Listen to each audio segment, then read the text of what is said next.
오늘 목사님 질문 있어요가 엄청 또 지혜로우신 건지 믿음이 좋으신 건지 마태복음 5장에서 7장 그 위에 아무 말도 없었더라 이렇게 하셔가지고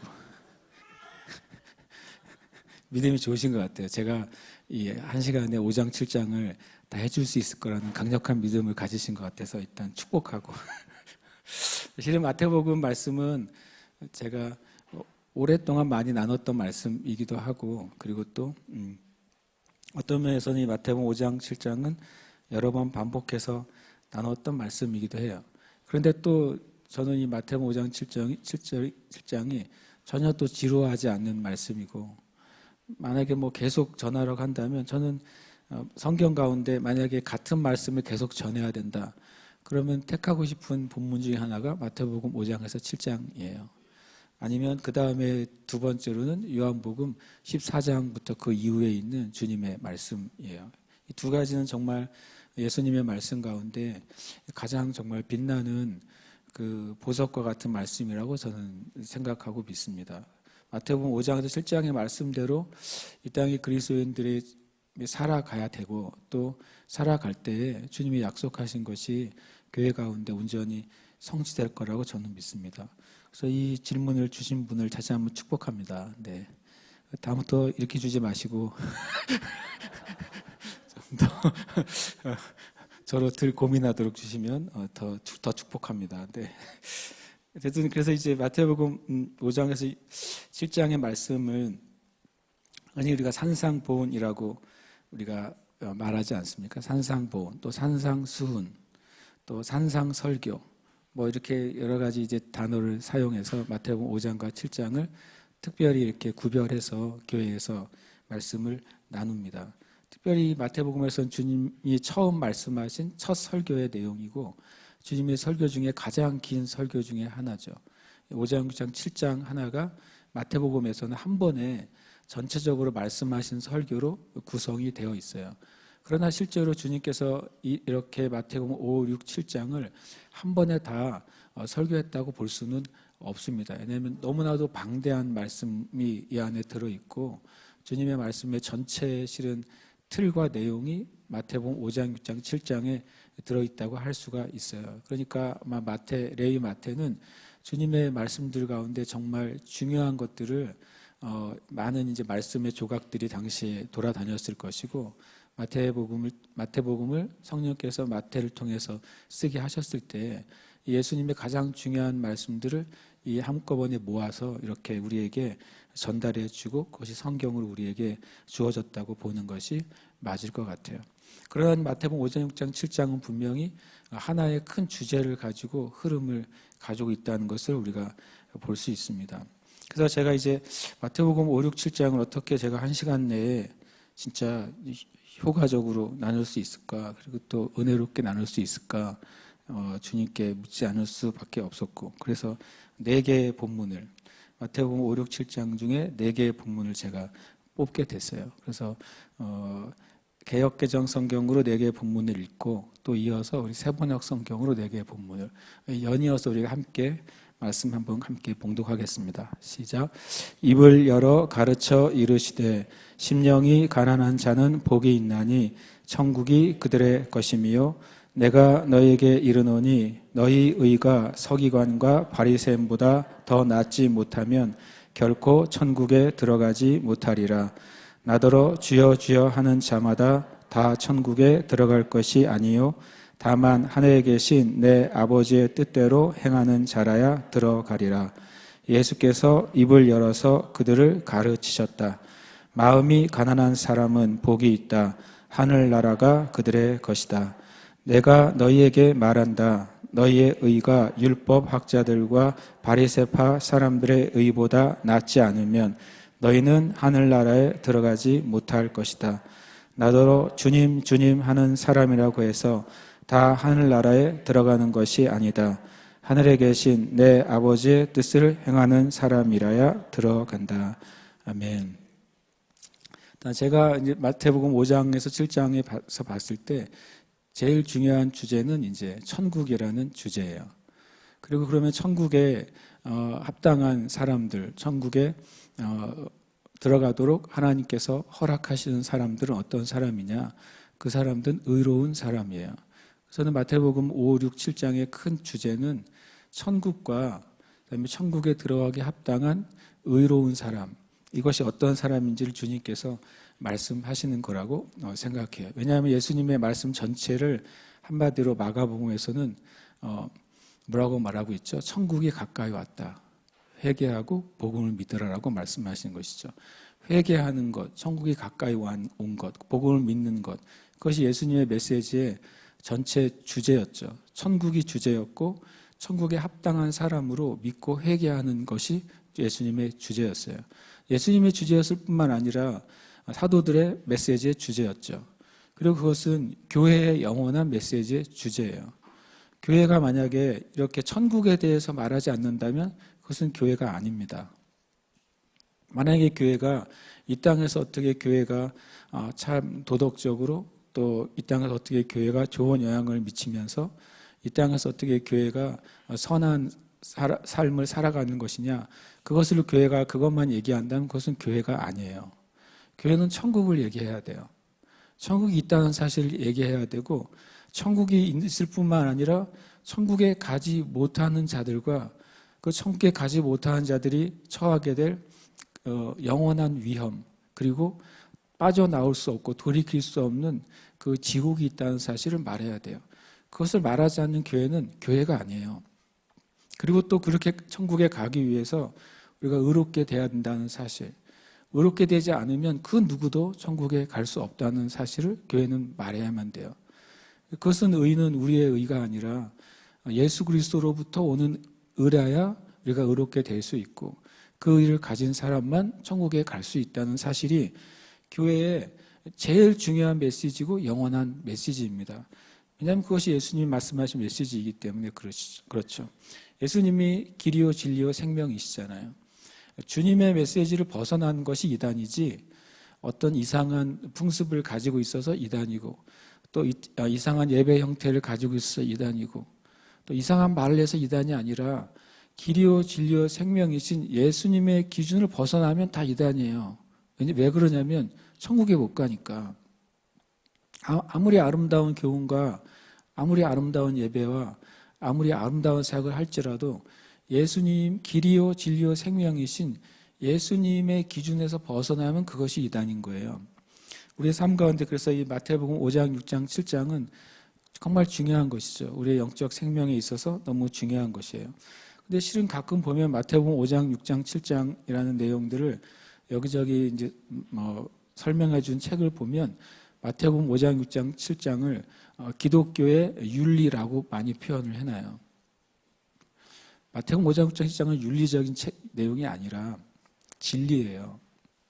단순히 그리스도인들이 어떻게 윤리적으로 잘 살 것인가, 더 착하게, 더 겸손하게, 더 충성되게, 더 사람들과 다르게 살아라. 그게 마태복음 5장, 6장, 7장의 내용이 아닙니다. 그것은 그냥 낮은 수준의 내용인 것이죠. 우리는 하나님 나라의 수준, 천국의 수준의 삶이 무엇인지를 마태복음 5장에서 7장까지를 보고 듣고 살아야 하는 것입니다. 그런 의미에서 이제 마태복음은 굉장히 중요한 것이죠. 그래서 제가 이 5장에서 7장의 주제를 하나님 나라의 복과 더 나은 의라는 주제를 가지고 말씀을 준비하게 됐습니다. 요한복음 1장 17절에 이렇게 말씀하고 있어요. 율법은 모세로 말미암아 주어진 것이요 은혜와 진리는 예수 그리스도로 말미암아 온 것이다. 굉장히 이제 중요한 이제 요한복음에서 예수님이 태초부터 계신 말씀이신 것, 예수님이 바로 하나님 자신이신 것. 그러나 그분이 이 땅에 육신을 입고 오신 바로 독생하신 하나님의 아들 예수 그리스도라는 사실을 말하면서 예수님이 오신 이유가 무엇인가, 목적이 무엇인가, 예수님이 이 땅에 육신을 입고 오셔야만 된 이유가 무엇인가를 얘기할 때 바로 율법은 모세로 말미암아 주어졌지만 그것으로 의롭게 될 수 없고 그것으로 구원받을 수 없고 그것으로 천국에 갈 수 없기 때문에 그 은혜와 진리 대신 예수님이 오셔서 율법을 완성하셨을 때 우리에게 의와 천국이 주어지는 것이라고 설명을 하고 있어요. 어떤 식으로 주님께서 은혜와 진리를 주셨는가? 마태복음 5장 17절에 이렇게 말씀하고 있습니다. 내가 율법이나 선지자를 폐하러 온 줄로 생각하지 말라. 폐하러 온 것이 아니요 완전하게 하려 하심이라. 그러니까 이 율법이 모세로 말미암아 왔어요. 예수님은 은혜와 진리를 우리에게 가져다 주었어요. 근데 은혜와 진리라는 것이 율법 말고 다른 것이 아니라 바로 마태복음 5장 17절에 보면 모세를 통해 주어진 율법을 완성시키시는 것이 예수님의 바로 은혜와 진리인 거예요. 율법 없이 주님이 다른 것을 가져오신 것이 아니라 율법도 하나님으로부터 주어진 것이잖아요. 그 율법을 예수님께서 완성하시면서 그것이 우리에게 은혜가 되고 참 진리가 되게 하신 것이죠. 그것이 성경에서 말씀하시는 원리예요. 그 개념으로 우리가 마태복음 5장, 6장, 7장을 이해해야 돼요. 율법 위에 그것을 주님이 어떻게 완성하셔서 그 율법이 우리에게 어떻게 은혜가 되느냐, 그 율법이 어떻게 나에게 진리가 되는지를 주님께서 이 산상수훈에서 우리에게 풀어주신 것입니다.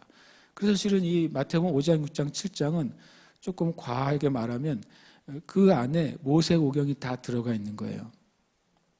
바로 토라가 마태복음 5장, 6장, 7장에 아주 엑기스로 들어가 있는 것이 되는 것이죠.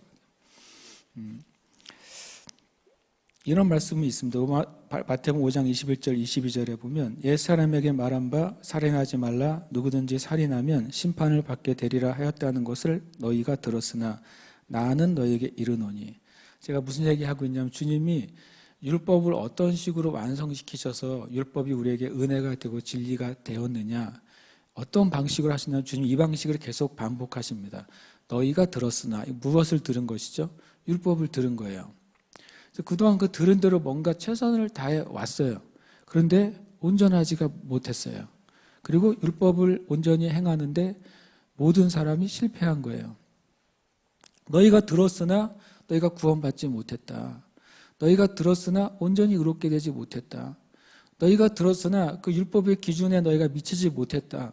그래서 나는 너희에게 이른다. 뭘 이르시겠다는 게 그 율법을 완성하는 길. 그 율법을 어떻게 행해서 의롭게 되고 구원받는 길을 나는 너희에게 이르겠다. 이것이 주님께서 율법을 완성하시는 방법을 우리에게 보여주신 거예요. 이 구조가 마태복음 5장, 6장, 7장에 계속 반복되고 있어요. 마태복음 5장 20절, 28절도 반복하고 있죠. 또 간음하지 말라 했다는 걸 너희가 들었으나 나는 너희에게 이르노니. 제가 이제 이렇게 드린 것을 가지고 다시 5, 6, 7장을 보시면 이 구조가 계속 반복되고 있다는 것을 보시게 될 거예요. 그것은 바로 하나님 우리에게 의로 주신 율법이 예수 그리스도에 의해서 어떻게 완성이 되는지를 우리에게 보여주고 계시는 거예요. 그래서 이것이 어떤 의미냐, 나는 너에게 이르노니, 이게 무슨 의미냐면 바로 첫 번째 이게 이 말입니다. 입을 열어 가르쳐 이르시되. 마태복음 5장, 6장, 7장의 첫 대목이 이렇게 시작하죠. 예수님께서 산에 올라가 앉으시니 제자들이 나아옵니다. 그들이 나아오신 것을 보고서 주님이 입을 열어 가르쳐 이르시되. 마치 마태가 이 두 단어를 꼭 쓰고 싶은 거예요. 입을 열어. 당연히 가르치시면 말하시죠. 그런데 입을 열어라고 왜 말을 했을까요? 마태가요. 이 말을 왜 했냐면 바로 이 말 때문인 거죠. 마태복음 4장 4절에 보면 예수께서 대답하여 이르시되 기록되었으되 사람이 떡으로만 살 것이 아니요 하나님의 입으로부터 나오는 모든 말씀으로 살 것이라 하였느니라 하시니.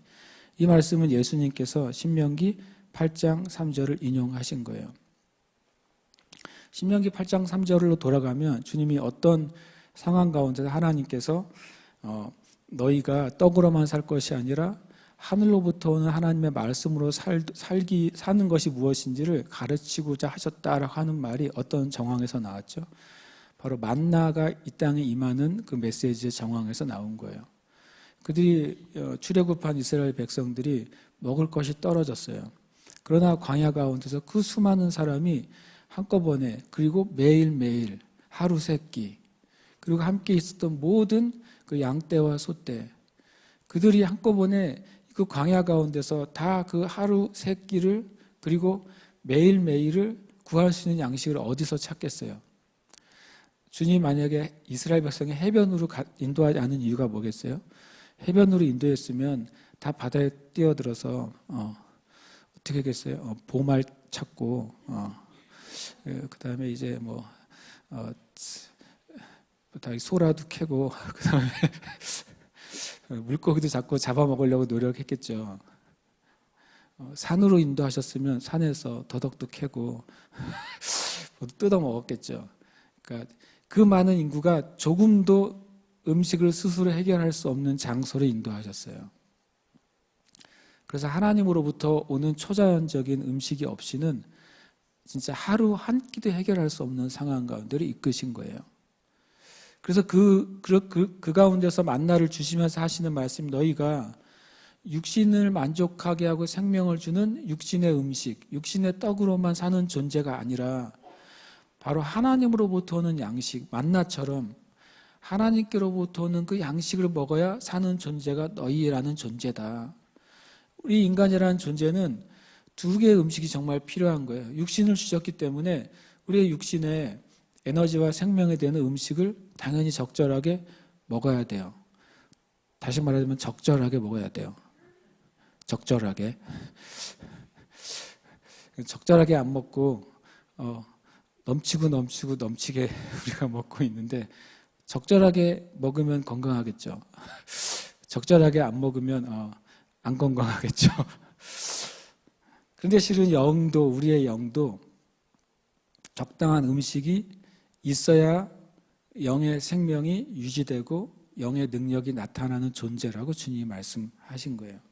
그래서 바로 근데 그것이 하나님의 입에서부터 나오는 모든 말씀이라고 돼 있어요. 참 놀랍게도 나중에 이 메시지가 있은 다음에 이스라엘 백성들은 시내산에서 십계명을 받습니다. 십계명은 어디에 써서 주셨어요? 돌에 써서 주신 것이고 나중에 그것이 두루마리에 쓰여져서 이스라엘 백성들이 읽고 지키고 기준으로 살게 됐어요. 주님은 계속 처음부터 말씀하셨어요. 십계명을 돌판에 두루마리에 기록된 십계명이나 율법을 주시기 훨씬 전에 너희는 내 입에서 나오는 말씀으로 사는 존재들이야 라고 말했는데 십계명을 받고 나니까 율법의 두루마리를 받고 나니까 하나님의 입에서 나오는 말씀으로 살지 않고 기록된 말씀으로 사는 거예요. 그래서 항상 주님은 먼저 말씀하세요. 믿음으로 사는 법칙도 율법이 주어지기 전에 할례가 주어지기 전에 이미 아브라함에게 믿음으로 사는 법칙을 말씀하셨잖아요. 놀랍게도요, 우리가 기억력이 나쁜지 제일 처음 주신 걸 잊어버려요. 제일 가까운 것만 기억하는 것이죠. 가장 근원적인 것은 믿음으로 의롭게 되는 것이었고 더 가장 근원적인 것은 또 하나님의 입에서 나오는 말씀으로 사는 존재가 바로 우리 영적인 인간이라는 사실을 말씀하셨는데 그것을 잊어버린 거예요. 그래서 주님이 그것을 다시 회복하시는 거죠. 입을 열어 가르치십니다. 다시 내가 너희들 더 이상 쓰여진 율법 조문에 얽매이고 안식일을 기억하여 거룩히 지켜라 그랬더니 거룩히 지키라를 뭐든지 하면 안 되게 지켜라로 해석하고 이것도 안 되고 저것도 안 되고 모든 것이 안 되는 날, 그날이 안식일이 되어버린 거예요. 안식이 아니라 가장 스트레스를 받는 날이 된 것이죠. 내가 행동할 때 안식으로 행하지 않고 이거 지켜도 돼, 안 돼? 하면 돼, 안 돼? 걸음을 걷다가 이거 내가 안식일에 걸을 거리를 넘은 거야, 안 넘은 거야? 이런 스트레스가 가득한 날이 안식일이 돼버린 것이죠. 안식일이 되는 거예요. 근데 주님이 이제 그걸 다시 회복하시는 거죠. 주님의 제자들에게 다시 선포하시는 거예요. 내가 다시 입을 열어서 말하겠다 말씀하시는 거죠. 바로 실은 마태복음 5장, 6장, 7장은 새롭게 임한 만나인 거예요. 새롭게 임한 이 땅의 영혼들이 다시 살아날 수 있는 영의 생명을 얻을 수 있는 하나님의 입에서 나오는 영적 만나가 다시 부어진 것이죠. 그것이 바로 마태복음 5장, 6장, 7장의 산상수훈이에요. 참 그래서 그런 면에서는 이 마태복음 5, 6, 7장은 진짜 할 수 있으면 정말 마음에 새겨야 될, 정말 암송이라도 해야 될 말씀인 것 같아요. 한번 깊이 생각해보고 연말에 암송대회를 할까요? 한번. 여러분 아시죠? 제가 한번 말하면 생각하다가 할 수도 있어요. 근데 문제는 제가 암송을 해야지 하자고 얘기할 것 같아가지고 제가 깊이 생각해보고 여름 동안에 암송이 되면 하자고 해야지. 생각이 듭니다. 근데 주님이 입을 열어 가르치셨는데 첫 번째 메시지가 바로 복이라는 사실이 정말 재밌어요. 주님이 하늘의 만나의 말씀을 다시 시작하신 거죠. 닫혔던 하늘 문을 다시 여신 거예요. 우리의 잠겨있던 그 영혼을 다시 주님께서 여시고 거기에 영적인 생명의 말씀을 다시 풀어놓으신 것이죠. 풀어놓으신 첫 번째 메시지가 복이에요. 한글 성경은 심령이 가난한 자는 복이 있나니, 그래서 한글 성경의 심령이 첫 번째 단어죠. 그래서 팔복을 생각할 때마다 항상 한국 그리스도인들은 심령만 생각해요. 팔복 그러면 마음이 가난해야지, 겸손해야지, 네가 죽어야 돼. 이게 팔복이에요. 그렇지만 원어나 영어나 첫 번째 단어는 뭐죠? 블레싱이에요. 복이 있도다. 복이란 단어가 제일 첫 번째 단어예요. 그러니까 예수님의 산상순의 첫 번째 단어는 복이에요. 복. 하나님으로부터 온 첫 번째 단어가 복이에요. 그런데 아십니까? 성경에 나오는 하나님으로부터 온 첫 번째 단어가 복이에요. 창세기 1장 28절 하나님이 그들에게 뭘 주셨다고요? 복을 주시며. 인간을 창조하시고 하나님이 인간에게 처음 하신 메시지가 복이었던 거예요. 주님이 다시 인간이 잃어버리고 그리고 완전히 잊어버린 것, 그리고 완전히 빼앗겨버린 것을 주님이 다시 말씀이신 예수님께서, 창조의 주인이신 예수님께서, 하나님 아버지와 세상을 창조하신, 말씀으로 창조하신 그 말씀 자체이신 주님께서 다시 입을 여시니까 당연히 어디로 돌아가야 돼요? 첫 번째로 돌아가야 되는 것이죠. 가장 근원으로 돌아가셔야 돼요. 그래서 실은 이 산상순의 첫 번째 단어는 복입니다. 왜냐하면 그게 회복돼야 되니까. 하나님의 첫 번째 언약이 그들에게 복을 주시며 이르시되 생육하고 번성하여 땅에 충만하라, 땅을 정복하라, 바다의 물고기와 하늘의 새와 땅에 움직이는 모든 생물을 다스리라. 사람에게 주신 복이 뭐예요? 다스림이에요. 천국이 뭐게요? 천국. The kingdom of heaven. The kingdom of God. 하나님의 나라, 천국.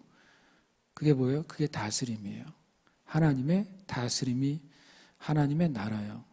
하나님의 권세가 하나님의 나라고 하나님의 임재가 하나님의 나라예요. 실은 예수님은 창세기 1장으로 돌아가신 거예요. 내가 이제 창세기 1장 처음을 다시 회복한다라고 선언하시는 거예요.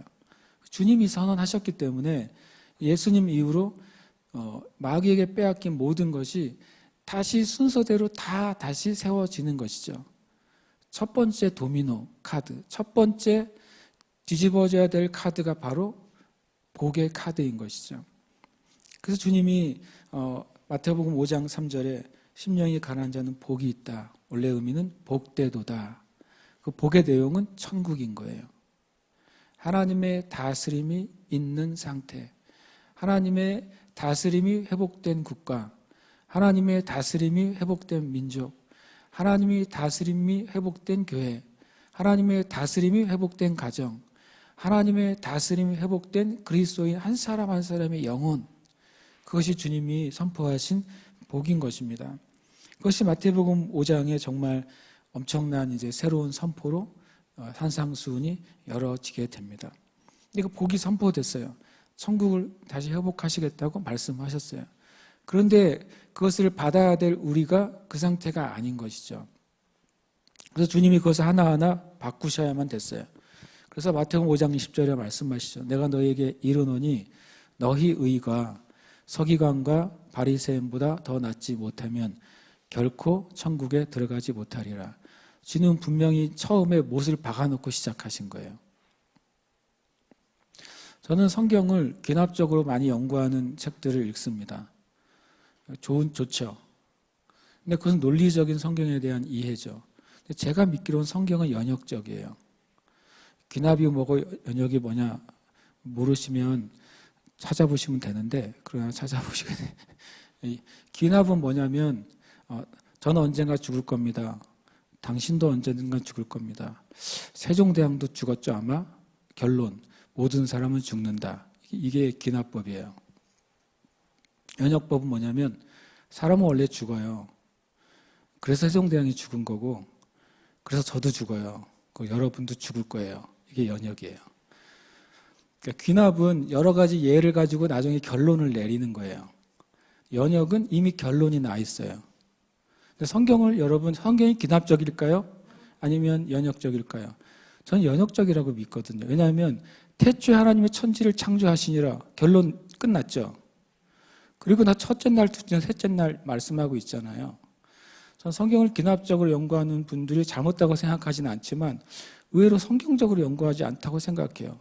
성경이 이런 식으로 써져 있다면 첫째 날 빛을 창조하시고 둘째 날 머리를 창조하셨다. 그래서 1장 맨 끝에 그러므로 하나님이 천지를 창조하셨습니다 라고 써 있다면 귀납적이죠.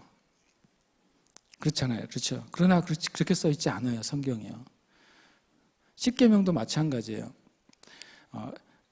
출애굽기와 레위기와 신명기의 법을 다 말한 다음에 성경이 귀납적이 되려면 창세기, 출애굽기, 레위기, 민수기, 신명기 맨 마지막 장에 십계명이 써 있어야 돼요. 이 모든 계명과 율법을 더하면 10개의 계명이 됩니다 라고 적어놔야 돼요. 그러나 주님은 십계명을 먼저 빵 선포하세요. 그리고서 하나님 외에 다른 신을 섬기는 것이 무엇인지를 설명하세요. 그러고 나서 안식일 지키는 게 무엇인지 설명하세요. 그러고 나서 살인하는 게 무엇인지 설명하시고, 가장 최고의 결론을 먼저 항상 말씀하신다고 저는 봤어요. 성경 안에서. 그렇게 보면 주님의 복음서에도 결론을 다 말씀하신 거예요. 마태복음 5장, 6장, 7장에서 복음서 전체에서 말씀하시고 싶은 결론을 여기서 끝냈어요. 실은요. 끝내시고 나머지는 비유로, 나머지는 논쟁으로, 나머지는 말씀으로, 결국엔 주님의 행하심으로 처음 선포하신 것을 이루어 가시는 거죠. 어떤 게 더 하나님적이었어요? 주님이 내가 이렇게 할 거야 라고 말씀하시고 행한 다음에 거봐 내가 이렇게 행했지 라고 말씀하신 게 하나님적이겠어요? 이것도 정말 행한 다음에 잘 생각해봐, 이거 내가 한 거 아닐까? 라고 하는 게 하나님적일까요? 먼저 선포하시고 그걸 그대로 이루셔야 그것이 하나님적인 거죠. 그것이 전능한 신이죠. 그렇죠? 미리 선포하는 것은 굉장히 위험한 거예요. 여러분이 미리 다 선포해 놓고서 못 이루면 굉장히 부족한 사람이 되잖아요. 근데 하나님만이 모든 것을 선포하실 수 있고 하나님만이 선포하신 것을 100% 성취할 수 있는 유일한 분이에요. 그래서 예수님도 또 하나님이시기 때문에 그렇게 말씀하시는 거죠. 이 5장 20절은 너무 중요한 기준이에요. 우리 천국 가려면 예수 믿어야 천국 가죠. 맞습니다. 근데 그 예수님이 하신 말씀이 천국에 가려면 우리의 의가 서기관들과 바리새인들보다 훨씬 뛰어나야 된대요. 그러면 서기관과 바리새인들이 어떻게 도대체 의롭게 살았길래 그 기준을 뛰어넘어야 되냐고 말씀하셨을까요? 서기관들은 하나님의 말씀을 기록하고 그것을 해석하고 전달하는 역할을 했던 이들이에요.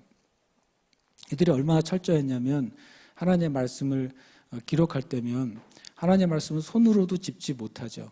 손 모양으로 된 이렇게 지시봉을 가지고 성경을 이렇게 짚으면서 읽었어요. 그러다가 중간에 야훼라고 써 있지만 읽기는 아도나이라고 읽죠. 함부로 하나님의 이름도 입으로 말하지도 못하고 두려우니까 야훼라고 써 있고 아도나이로 읽는 자들이 서기관들이었죠. 그들이 하나님이란 이름이 나오는 순간 그것을 기록하기에 앞서서 붓을 내려놓고 그것만 쓰는 따로 그 하나님의 이름만 쓰는 붓으로 바꿔요. 그리고 밖에 나가요. 쓰기 전에 나가서 목욕 한번 하고 와요. 그래서 제가 그랬어요. 야, 모세오경 쓰려면 목욕은 한 1000번 해야 되겠다. 그렇게 했던 자들이 서기관들이에요. 철저하게. 그리고 하나님의 말씀을 실수해서 잘못 기록할까봐 내가 말씀을 이제 필사를 하려고 하면 한 사람이 읽습니다.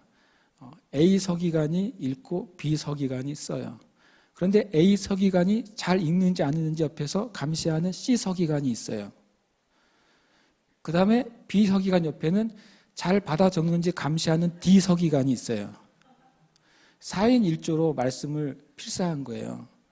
얼마나 철저한 자들이 서기관이었는지 몰라요.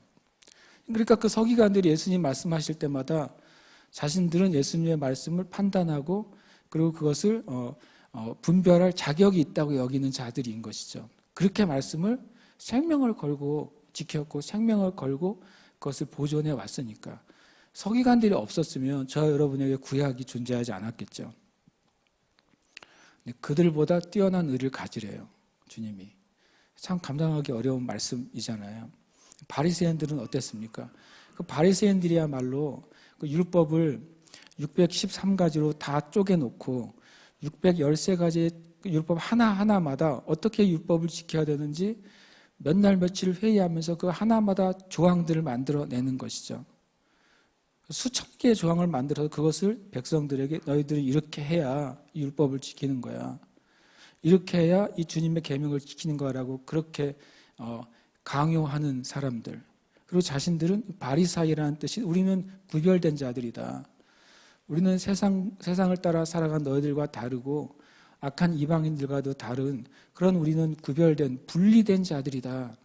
분리주의자가 바리사이파였어요. 그 정말 대단한 사람들이죠. 한편으로는 이 사람들로 의해 생긴 그 유대교 때문에 말씀이 예수님 시대까지 우리 시대까지 전해진 그 놀라운 은혜가 있어요. 그러나 주님은 이 서기관과 바리새인들을 책망하시고 실은 저주하셨죠. 그러시면서도 말씀하신 게 너희의 의가 너희는 물론 예수님의 제자들이죠. 너희는 바로 이 땅의 교회와 성도들이에요. 우리의 의가 이들보다 뛰어나야 돼요. 주님이 첫 번째 말씀하신 천국에 들어가는 기준이에요. 그래서 참으로 되게 좀 이제 무거운 말씀이 되죠.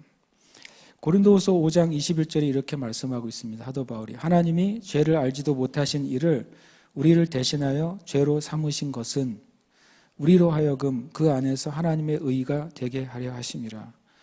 정말 은혜로운 말씀이고 우리의 육신으로 감당할 수 없는 말씀이에요.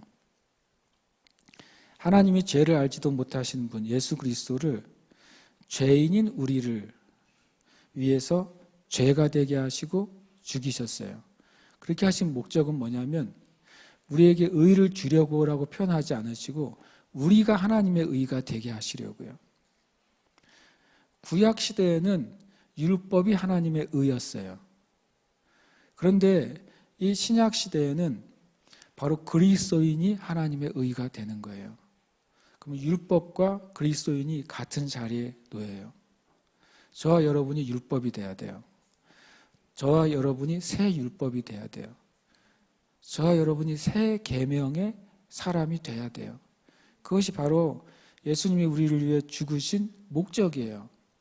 사도 바울은 이것을 깨달았을 때 얼마나 감동했을까 저는 생각해요. 왜냐하면 사도 바울은 자기의 인생의 전반부를 이 율법을 지키기 위해서 생명을 걸고 살았던 사람인데 율법을 지키려고 생명을 걸고 살면서도 내가 그 율법에 미치지 못하는 것 때문에 괴로워했던 사도 바울인데 예수 그리스도를 만나고 나니까 자기가 의가 된 거예요. 자기가 하나님의 의가 됐다는 사실을 발견하니까 얼마나 놀랬겠어요. 제가 그동안 가말리엘 문화 안에서 그 율법을 지키기 위해서 그렇게 수고했는데 예수님 만나고 나니까 예수님 안에서 내가 하나님의 의가 됐다니 이거는 사도 바울로서는 정말로 하늘과 땅이 뒤집어지는 사건인 것이죠. 그래서 이것이 얼마나 큰 하나님의 은혜인지를 사도 바울이 고백하고 전하지 않을 수가 없었던 것입니다. 저와 여러분은 하나님의 의예요. 저와 여러분이 하나님의 의가 되었어요. 우리는 그렇게 될 수 없는 존재인데 된 것이죠. 어떻게 그렇게 되도록 주님께서 우리를 부르셨느냐. 마태복음 그 5, 6, 7장의 결론이 또 천국으로 얘기하고 있는 것이죠. 마태복음 7장 21절에 나더러 주여 주여 하는 자마다 다 천국에 들어갈 것이 아니요. 이 말씀을 잘 이해해서 주여 주여 하면 천국에 못 가라고 말씀하신 게 아닌 걸 잘 눈에 보이십니까? 제가 자마다 다. 주여 주여 한다고 천국에 못 가는 게 아니에요. 주여 주여 해야 돼요. 주여 주여 하는 사람들 가운데서 하늘에 계신 내 아버지의 뜻대로 행하는 자가 들어가는 거예요. 그 사람들은 주여 주여는 필요 없어 라고 말하는 설교를 되게 많이 들었는데 한글이 좀 어려운가 봐요. 주여 주여 하는 자마다 다, 요게 의미가 제가 무슨 말 하는지 이해되시죠? 주여 주여 해야 된다고요. 그러나 그런 신앙의 삶, 주님을 고백하고 주님을 믿고 주님을 따라가는 신앙의 삶을 사는데 그 안에 하나님 아버지 뜻대로 행하는 참된 의를 가지지 않으면 천국에 못 간다는 말이에요. 예수님의 말을 우리가 잘 정말 새겨들어야 되는 것이죠.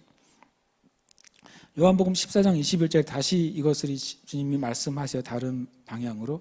나의 계명을 지키는 자라야 나를 사랑하는 자니. 결국에 마태복음 7장 21절에 하늘에 계신 내 아버지의 뜻대로 행하는 자는 바로 예수님의 새 계명, 그것을 행하는 자예요. 근데 예수님의 계명을 행한다 그러면 일단 행위와 어떤 율법으로 인식이 되는데 요한복음에서는 이렇게 말해요. 나를 사랑하는 자라고요. 계명을 지킨다, 계명을 지켜 이것은 행위와 율법이 아주 중심이 되고 있어요. 그런데 나를 사랑해라. 사랑은 일단 우리 안에, 사랑은 우리의 마음 안에 있는 것을 일단 느껴지잖아요. 그 말은 뭐냐면 주님의 말씀, 주님의 계명, 주님의 뜻이 내가 주님을 사랑하기 때문에 그걸 행하는 거예요. 사랑하기 때문에 행하고 싶어지는 거죠. 사랑하기 때문에 그것이 때로는 내가 감당하기 어려운데도 불구하고 주님을 사랑하기 때문에 그것을 내가 행하기를 원해요. 행하고 나서도 그것 때문에 너무 우리의 심령이 기쁜 것이죠. 사랑이 동기가 되는 율법의 행위, 사랑이 힘이 되어서 행하는 순종, 그것이 바로 우리가 서기관과 바리새인들의 의를 뛰어넘는 그 방법이 되는 거예요. 그래서 제가 이 4개의 말씀 가지고 몇 개의 주제를 가지고 좀 정리를 하려고 합니다. 예수 그리스도는 누구신가 하는 거예요. 마태복음 5, 6, 7장에서 제일 중요한 것은 예수님은 복을 주시는 분이에요. 복을 주시는 분. 왜냐하면 주님이 처음부터 복을 얘기하셨어요. 심령이 가난한 자 복이 있다고 그러셨어요. 그리고 계속 진정한 복이 무엇인지를 말씀하시죠. 하나님께서 인간을 창조하시고 복을 선포하신 것처럼 예수님께서 우리에게 새 생명의 주님으로 오시고서 똑같이 복을 선포하셨어요. 예수님은 복 주시는 분이 맞습니다. 그리고 예수님은 우리의 인생의 길과 진리와 생명이신 분이에요.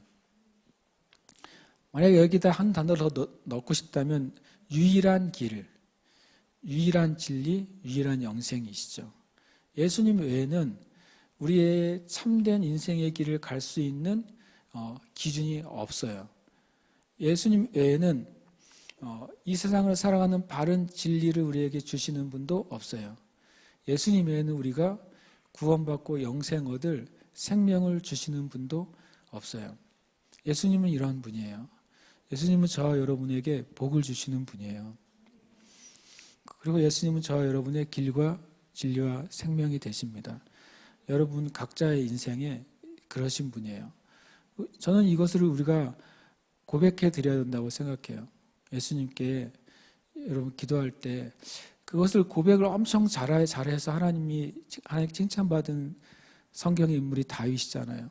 주님은 나의 반석이에요. 나의 힘이에요. 나의 피할 바위예요. 다윗은요, 실은 자기가 죽기 직전인데도 계속 고백해요. 지금은 사람들이 자기를 죽이러 찾아오고 있는데도 주님은 나의 산성이십니다. 이렇게 하고 고백하고 있어요. 지금 사울이 3,000명을 따로 빼가지고 자기를 죽이러 오는데도 1,000만이 나를 둘러싸질지라도 이렇게 나는 평안히 자리라 이렇게 고백해요. 다윗은 그런 의미에서 정말 고백의 정말 최고봉인 것 같아요. 저와 여러분이 예수님이 나에게 어떤 분인지 고백하시길 축복해요. 심심할 때 고백하세요. 할 일 없을 때. 할 일 없을 때 스마트폰을 켜지 말고 주님은 나의 라고 시작해서 계속 고백을 하시는 거예요. 저는 그렇게 우리가 정말 고백하게 된다면 그 고백 안에 마치 그것이 주님과 어떤 은혜에 그 연결되는 그 파이프라인이 딱 연결되는 시간이 될 거라고 생각해요. 예수님 나에게 어떤 분인지 고백할 때 그 고백의 은혜가 거꾸로 나에게 흘러 들어오게 될 것입니다. 정말 주님이 내 생명이란 사실을 내가 고백할 때, 내가 내 마음이 괴로울 때, 또 내가 육적으로 또 정신적으로 영적으로 연약해질 때, 또 많은 죄와 어둠의 유혹이 나에게 올 때, 주님은 나의 생명이십니다. 우리가 이것을 믿음으로 정말 진심으로 고백할 때 그 어둠의 권세는 생명이 있는 곳에 그 뿌리를 내릴 수가 없을 거예요. 주님의 그 사랑이 있는 곳에 그 어둠이 미움을 가져다가 심을 수가 없을 거예요. 그래서 예수님에 대한 고백은 너무너무 우리를 강하게 하고 또 능력을 주는 통로가 열리게 할 것입니다. 여러분의 일단 시도 때도 없이 예수님을 고백하시길 축복합니다. 또 5, 6, 7장의 중요한 주제는 그러면 큰 복이 뭐냐? 주님은 다른 복도 다 주시는 분이에요. 그런데 주님이 주시는 가장 큰 복은 예수님으로 말미암아 우리에게 천국이 임하는 복이에요. 천국은 하나님의 나라는 성경에서 보면 예수님의 말씀에 의하면 최소한 세 단계의 수준으로 우리에게 임하여 있어요. 먼저 천국은 거듭난 그리스도인의 심령에 임해 있습니다. 그러니까 하나님의 나라, 하나님의 다스림, 하나님의 권능은 그리스도인의 심령, 영혼에 임해 있어요. 두 번째로 천국은 예수 그리스도를 주라 고백하는 그 공동체 안에, 주님의 몸된 교회 안에 임해 있어요. 그리고 세 번째 천국은 또 영원한 천국으로 우리 가운데 임해 있어요. 우리가 죽어서 천국 가는 게 아니에요. 죽어서 영생하는 게 아니라 예수 그리스도를 믿는 순간 나를 믿는 자는 너희가 영생을 얻었다고 성경은 말씀하고 있잖아요. 예수님 믿을 때 우리의 심령에 천국이 임하게 되는 것이고, 예수님 믿는 사람들이 모인 곳에 주의 천국이 임하여 있는 것이고, 그리고 그 모두가 영원한 하나님 나라의 천국을 향해서 살아가는 것이 이제 우리의 삶일 것이죠. 그리고 두 번째 복은, 가장 큰 복은 천국에 가는 복이에요. 제가 너무 간단하게 얘기했을지 모르지만 전 이게 예수 믿는 이유라고 저는 생각했어요. 예수 왜 믿어? 그러면 천국 가려고. 겨우? 그러면 겨우 이렇게 얘기해야 돼요. 그게 다거든요. 그게 다예요. 근데 하나님의 천국은 놀랍게도 이 생과 내 생에 다 은혜가 있다고 말씀하셨어요. 이 땅의 삶에서, 영원한 삶에서 이 천국은 다 효력을 발생하는 거예요. 이 땅의 삶에서 나의 육신에도 하나님의 나라는 효과를 발생하고, 나의 생각과 감정과 마음과 지식에서도 이 하나님의 나라는 효과를 발생하고, 나의 심령에서도 이 하나님의 나라는 능력이 나타나는 거예요. 뿐만 아니라 우리의 삶이 끝난 다음에 진정한 이제 진가가 발휘되는 것이 이 천국의 은혜인 거죠. 예수 믿는 사람들이 왜 복되냐? 예수 믿으면 하나님이 도와주시고 비즈니스가 잘 되고 자녀들이 잘 되고 복 받으니까. 그거는 실은 절에 가서 하세요. 그거는 근데 해도 잘 안 되지만 진정한 복 안에 그것은 아주 정말 작은 거예요. 주님인데 그 작은 것까지도 귀하게 여기시죠. 정말 그 영혼의 천국이 임한 그 사람을 통해 하나님의 천국을 이 세상에 드러내야 되잖아요. 어떤 방식으로 드러내시겠어요? 천국에 임한 사람의 삶 가운데 하나님이 도우시고 보호하시고 함께하시고 형통케 하시는 삶을 통해서 드러내실 것이고, 또 두 번째, 천국에 임한 사람들이 때로는 고난을 당하고 시험을 받고 또 때로는 어려움, 환난을 당할 때라도 그가 천국이 있기 때문에 고난을 이겨내고 견뎌내고, 그가 천국이 있기 때문에 고난 가운데서 기뻐하며 찬양하는 것을 통해서 이 땅의 사람들에게 천국이 임한 사람은 저렇게 어떤 환경 가운데서도 절대로 낭망하지 않고 어두운 가운데 가지 않는구나. 그것을 드러내시는 방향으로 주님이 함께 하신다는 것이죠. 그리고 우리가 예수 믿는 정말 이유는 천국에 가는 거예요. 이 세상에 뭐 100년 살든 200년 살든 부드셀라만큼 살든 상관없이 천국에 가는 게 제일 중요해요. 제 첫 번째 기도 제목이 뭐라고 말씀드렸죠? 우리 교회에 오는 모든 형제 자매들은 다 천국 가는 게 저희 기도 제목을 말씀드렸잖아요. 전 지금도 그게 기도 제목이에요. 우리 교회에 주님 등록한 모든 형제 자매들은 다 하늘나라에서 보게 해주세요. 그게 저도 이제 아마 은퇴할 때까지 기도 제목이 될 거예요. 이 제일 큰 복이니까. 저 여러분이 가장 큰 복을 받으신 줄 믿습니다. 그리고 이 복을 끝까지 지키시기를 축복합니다. 그리고 이 세 번째 주제는 바로 복받을 자가 누구냐가 마태복음 5, 6, 7장의 주제예요. 마음의 태도가 바른 사람이죠. 제가 주보에는 마음의 상태라고 말했는데 상태가 더 리얼하긴 하네요. 마음의 태도가 바른 사람. 성경에 이제 믿음이라고 하는 단어가 있지만 믿음은 원어적으로는 그 심령의 태도를 의미해요.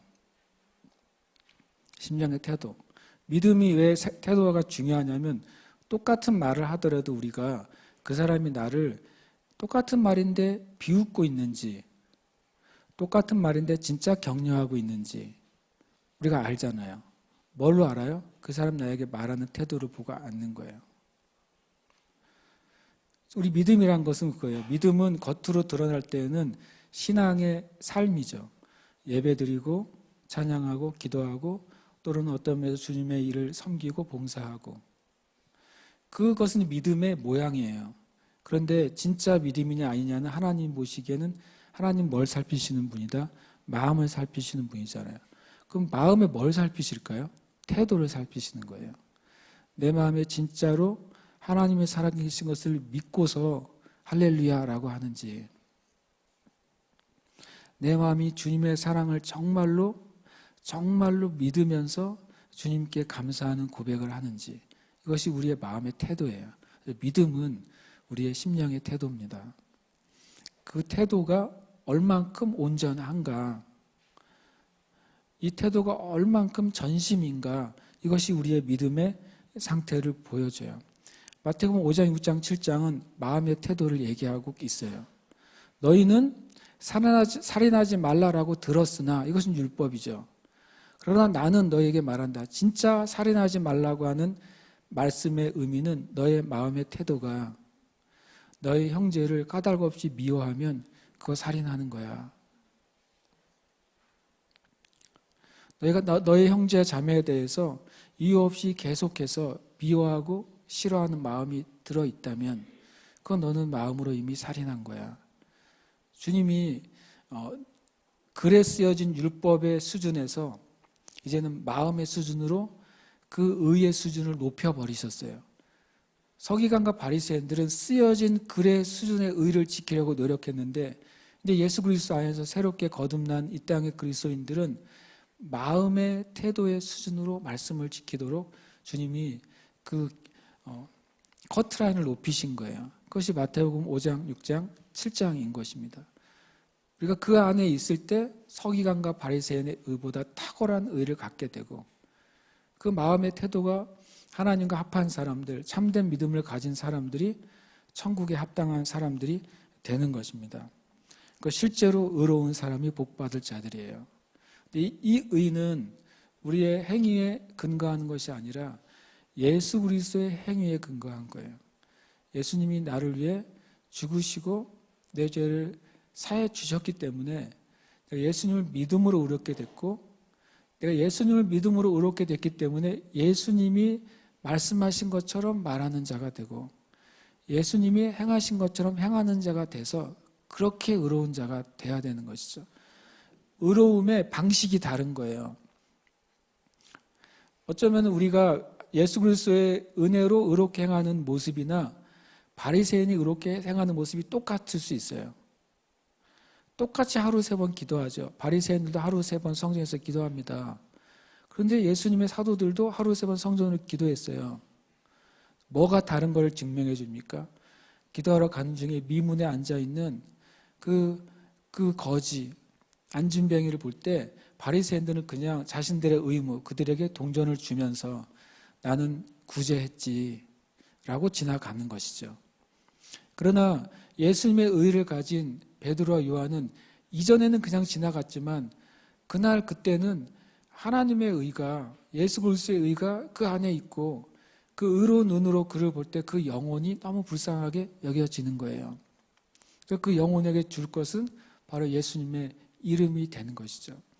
예수님의 이름을 주었을 때 그의 인생에서 그를 묶고 있었던 그 몸의 문제, 삶의 문제를 주님께서 자유케 하신 거예요. 여러분, 우리는 그런 방식으로 의를 추구해야 돼요. 우리가 그럴 때 진짜 복 받을 자, 천국을 소유한 자, 천국에 가는 자가 되는 것입니다. 누가 천국의 복에 참여할 것인가 하는 것이죠.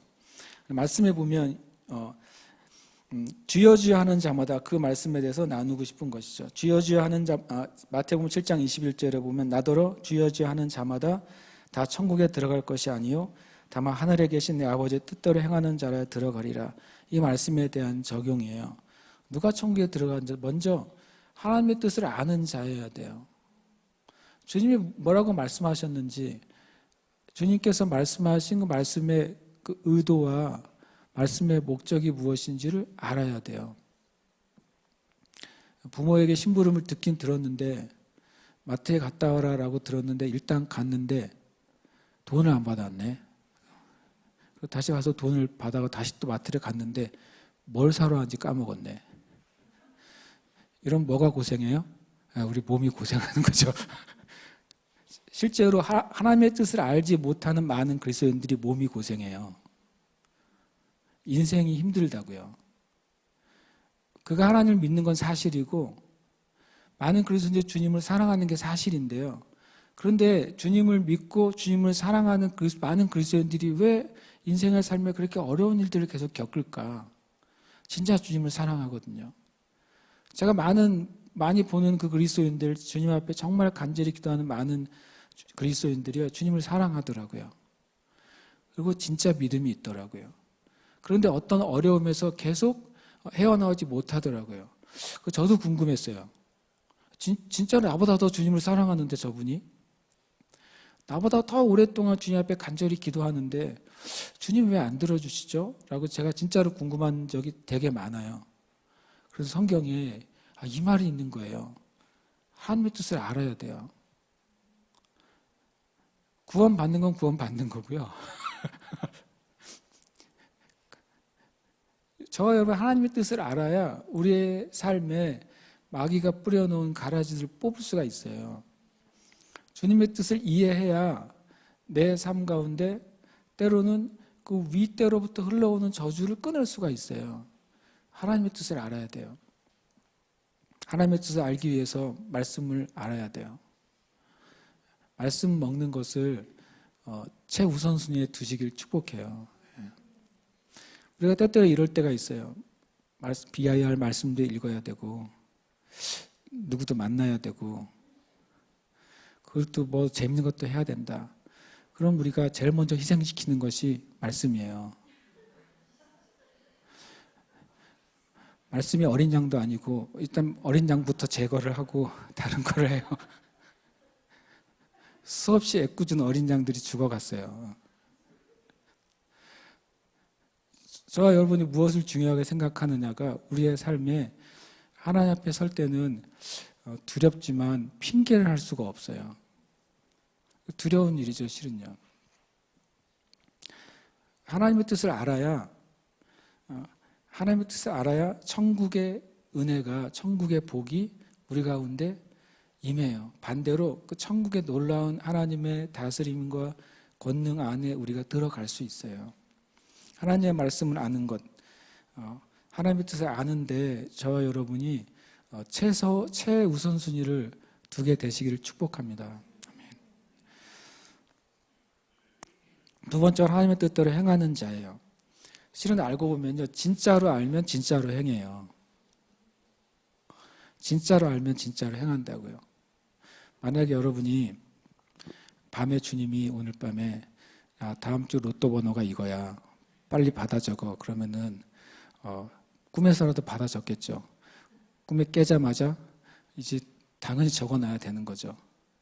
그런데 다음 주에 로또를 안 샀어요. 그럴 수가 있을까요? 일단 첫 번째 그럴 수가 없죠. 주님이 그런 식으로 말씀하시지 않을 테니까 혹시 이 밤에 그렇게 기도하는 사람 없기를 바라요.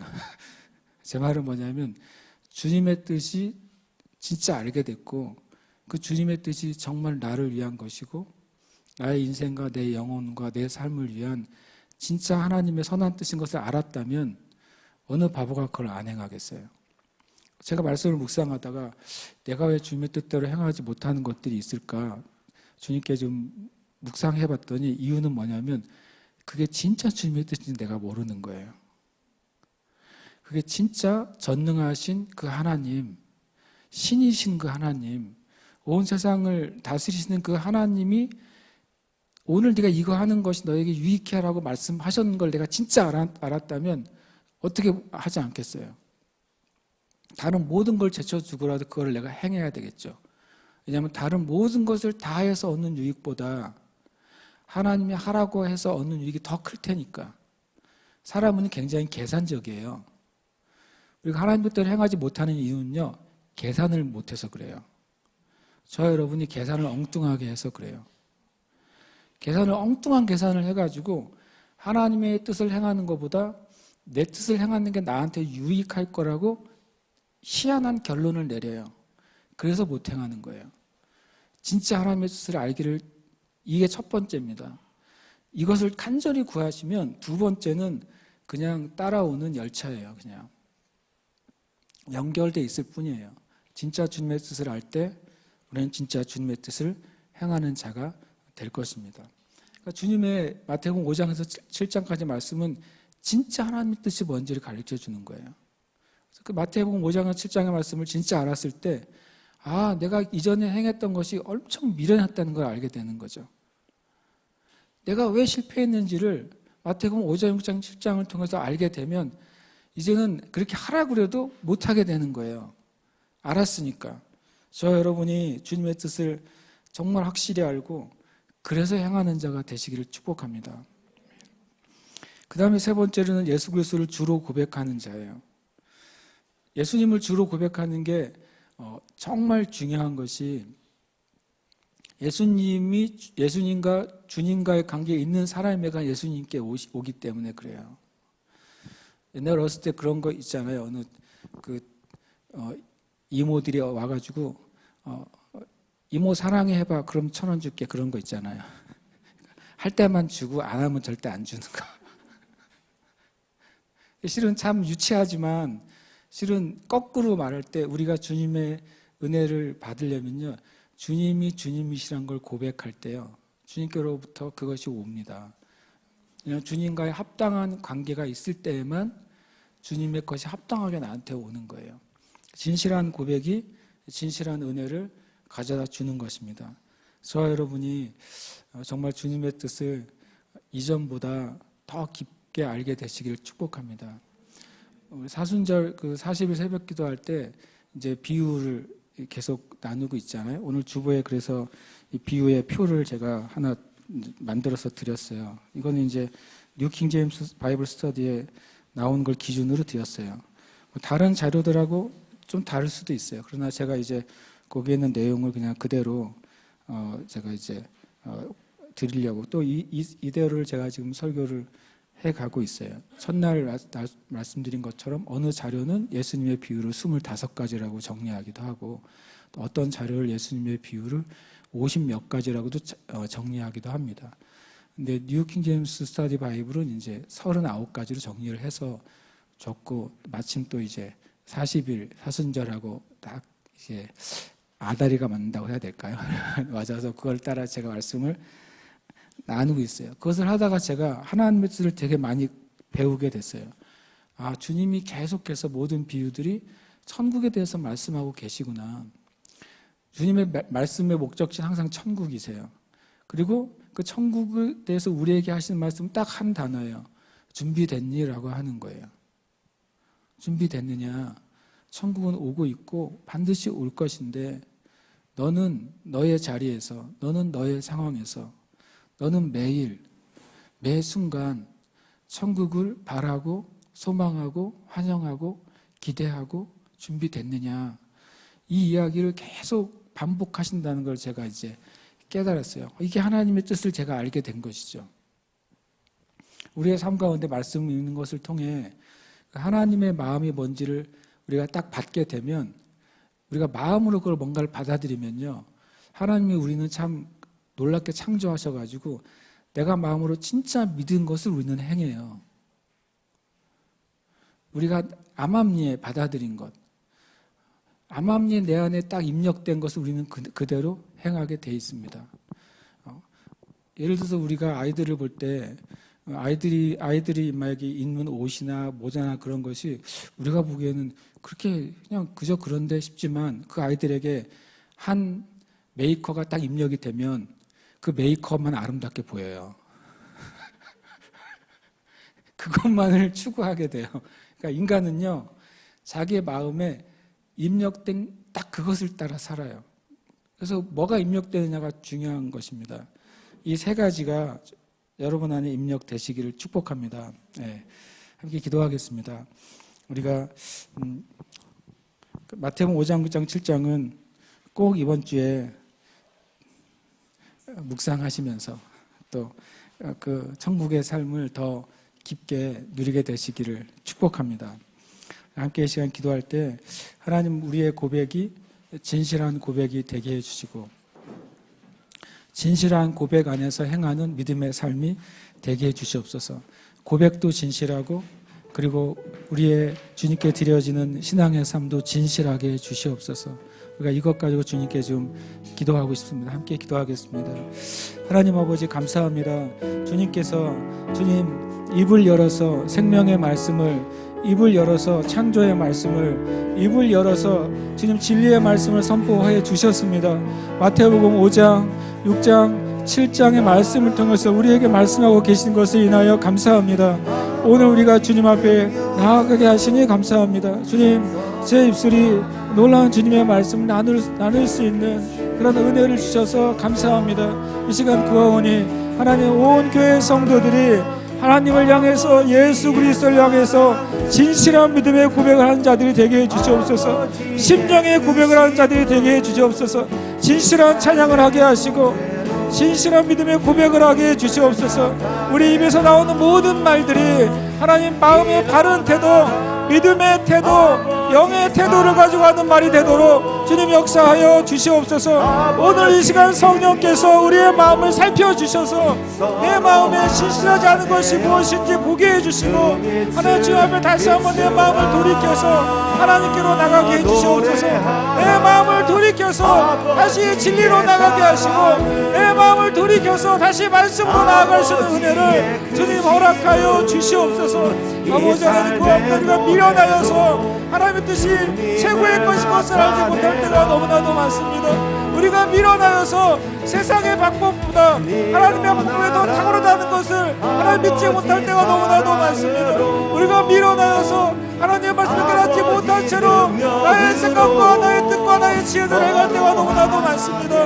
하나님 아버지, 긍휼히 여겨주시옵소서.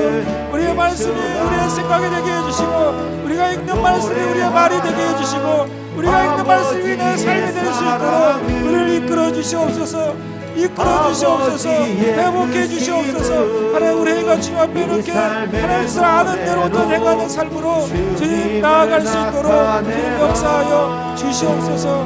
할렐루야. 주님 감사합니다. 찬양합니다. 주님 감사합니다.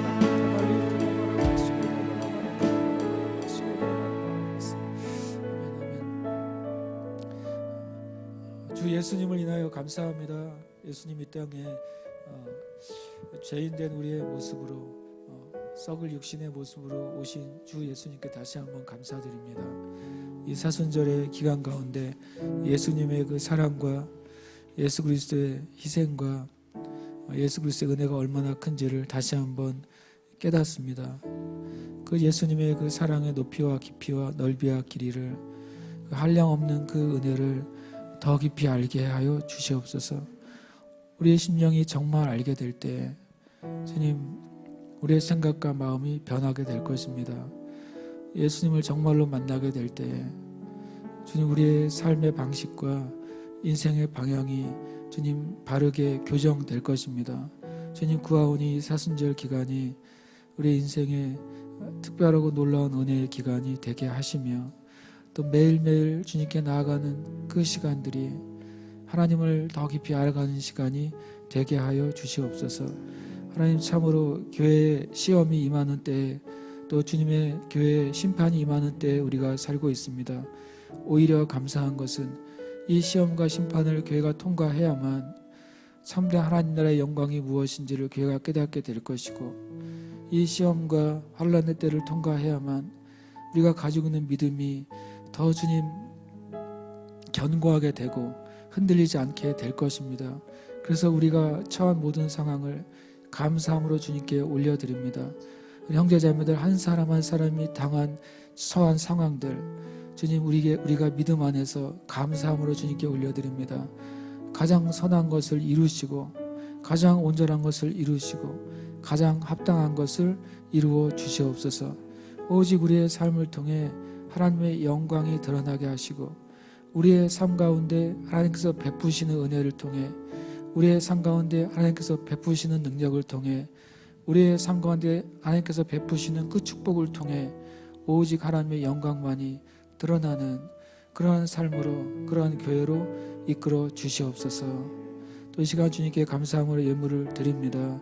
드린 손길마다 복되게 하시고, 부족한 것이 없게 하시고, 차고 누르고 흔들어 넘쳐서 흘려보내고 주님의 나라에 쌓을 수 있도록 축복하여 주시옵소서. 살아계신 예수 그리스도의 이름으로 기도드립니다. 아멘.